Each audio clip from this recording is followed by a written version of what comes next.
왜 낮았을까요? 며칠 만에 몇십 명이 사망합니다. 격렬한 시위였습니다. 칠레 역사상 100만 명 이상이 운집해서 시위를 벌인 적이 없습니다. 칠레 국민이 왜 그랬을까요?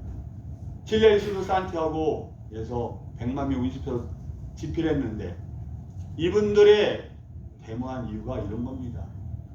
칠레의 지하철 요금을 30페소, 우리 돈으로 50원을 인상한 거에 대해서 우리 산티아고 시민들이 분노해서 나중에 처음에 수천 명, 나중에 100만 명에서 운집합니다. 몇십 명이 돌아가셨죠. 왜 이렇게 분노했을까요? 칠레는 남미에서 우등세입니다. 1인당 예표가 15,000달러가 넘는 우리가 남미의 오아시스라고 생각하고 OECD에 당당히 가입한 국가입니다.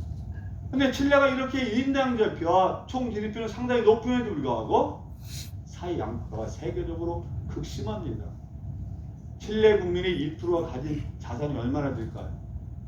26.5%가 된답니다. 칠레 국민의 하위 50%가 가진 총 자산이 얼마나 될까요? 우리 앞에 있는 전자 희장이 얼마나 될 거라고 생각하세요? 칠레 국민의 50%가 가진 총 자산 얼마나 될 거라고 생각하세요? 딱 50%가 10%도 아니고 5%도 아니고 2.1%라는 거예요. 2.1%. 칠레 국민의 절반이 우리 돈으로 따지면 월 60만 원을 생활을 했답니다. 칠레 국민이 분노했습니다.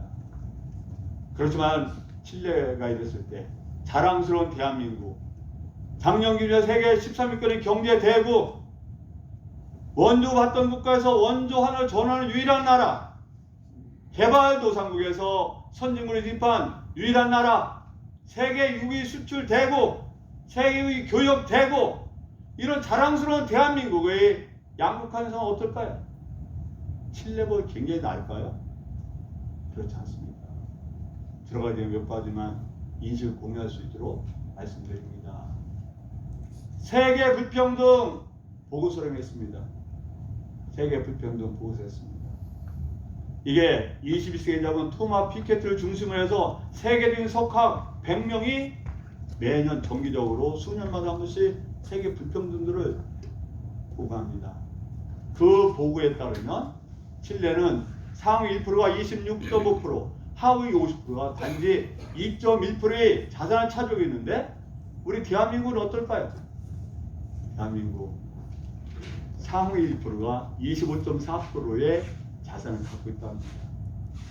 상위 10%가 58.5%를 갖고 있다고 합니다.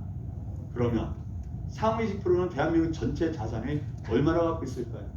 우리 공회장님, 존경하는 공회장은 얼마나 갖고 있을까요? 상위 10%가 WID에 발표에 따르면 94.4%가 상위 10%의 자산 수율입니다.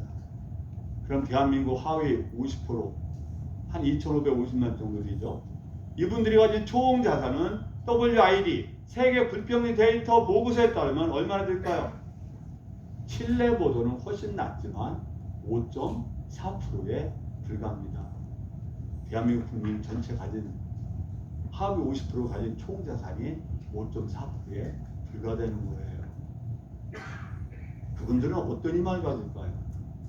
제가 개인 통계는 하지만 딱 두 가지만 말씀드립니다. 얼마나 어려운 상황에 놓여 있는지. 대한민국의 5,138만이 7월 말 인구 통계입니다. 주민등록 인구죠. 여기서 1인 가구 중심할 때 상위 10%, 그러니까 1등에서 상위 10%니까 한 51만 3천 명쯤 되는 거 아니겠어요? 상위 1%의 소득은 얼마 될까요? 월 소득은 얼마 될까요? 1,453만 원 됩니다. 2인 가족 하면 1,654만 원인데 1인 가족 중심했던 상위 10%가 1,653만 원이 된다는 거예요. 좋아요.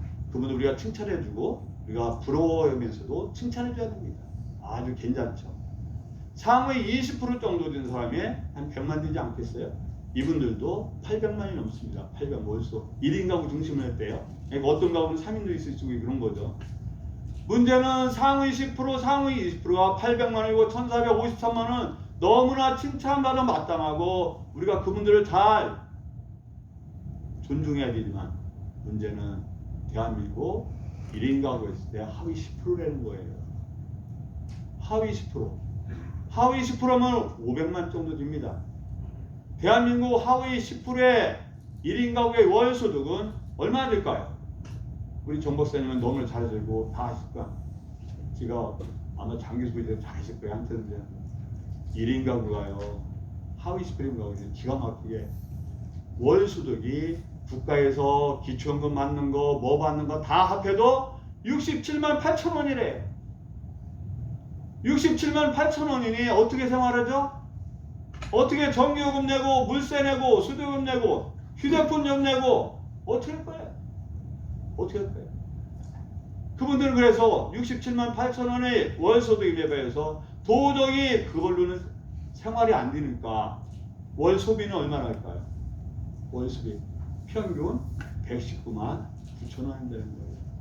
그럼 매월 적자가 얼마예요? 52만 원이에요. 월 소득이 67만 8천 원, 대한민국 10%에 해당되는 가구 소득은 대한민국 평균 작년 소득이 4,248만 원이었습니다. 어떤 의미가 있을까요? 세계 13위권의 경제 대국에 어떤 의미가 있을까요? 세계 선진국으로 분류된 게 그분들한테 어떤 의미가 있을까요? 여기에 하위 20% 하면 100만 명대 되지 않겠습니까? 하위 20%의 평균 소득이 얼마나 될까요? 147만 원이래요. 월 소비는 143만 원 한다는 거예요. 그러면 4만 원 남습니다. 물론 여기에는 70대 어린, 80대 어린도 있을 거예요. 그렇지만 4만 원 남는 소득과 소비 차이 갖고 뭐를 꿈꾸고 있을까요? 뭐를 꿈꾸고? 이게 대한민국의 하위 20%, 10%의 현실입니다. 극심한 양극화. 저는 이걸 풀어내지 않으면 대한민국 미래가 절대 있을 수 없다고 생각합니다. 긴 말씀을 안 드려도 대한민국 815만, 대한민국 인건근로자의 37.5%에 해당하는 비정규 815만 명은 월소득이 188만 천 원이래요. 퇴직금 받는 사람이 43%에 불과돼요. 어떤 희망이 있을까요? 대한민국 939만 가구 무주택자입니다. 43.8%예요. 이분들은 수도권과 비수도권 문제 이거 해결하면 안 된다 라고 생각하고, 우리가 기존 통계도 많지만 한번 다자세에서 우리가 전문 여론조사 기관 아니지만 우리 다자세 차원에서 한번 우리 국민이 인식을 물어보고 나름대로 인식을 바탕으로 해서 한번 우리가 최고 전문가는 아니지만 그 분야에 절박하게 하는 분들을 위해서 한번 토론을 갖자라고 해서 이루어진 게 오늘 토론이다, 그런 말씀을 드립니다. 고맙습니다.